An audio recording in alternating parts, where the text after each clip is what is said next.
60 ans après l'indépendance, la République démocratique du Congo continue d'écrire son histoire.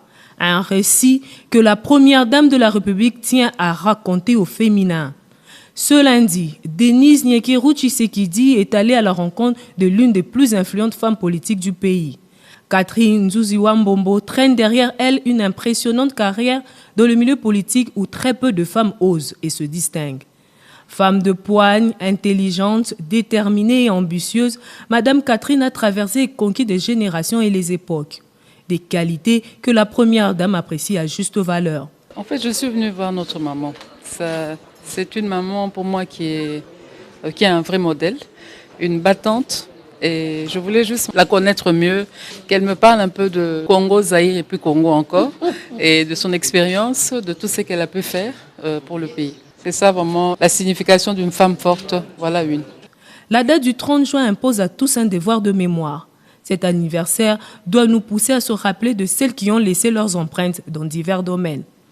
Près de 2 heures d'histoire du Congo belge et Zaïre partagées entre ces deux femmes influentes de leur génération. D'abord, pour moi, c'est un grand honneur de la recevoir parce que ça n'arrive pas souvent. J'ai trouvé en elle une femme vraiment très attachée à son pays. Je la suivais parmi les activités comme elle le fait souvent pour épauler son mari dans les grandes charges d'État qu'elle a. Mais aujourd'hui, j'en ai eu la preuve à travers les discussions. Elle est attentive.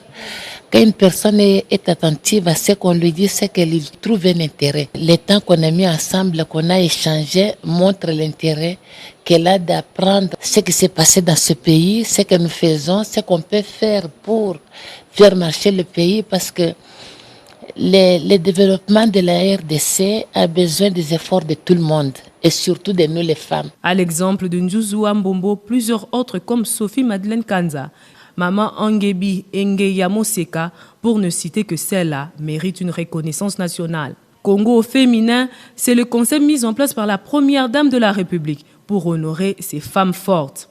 Des médailles Congo au féminin leur seront remises en signe de reconnaissance pour les loyaux services rendus au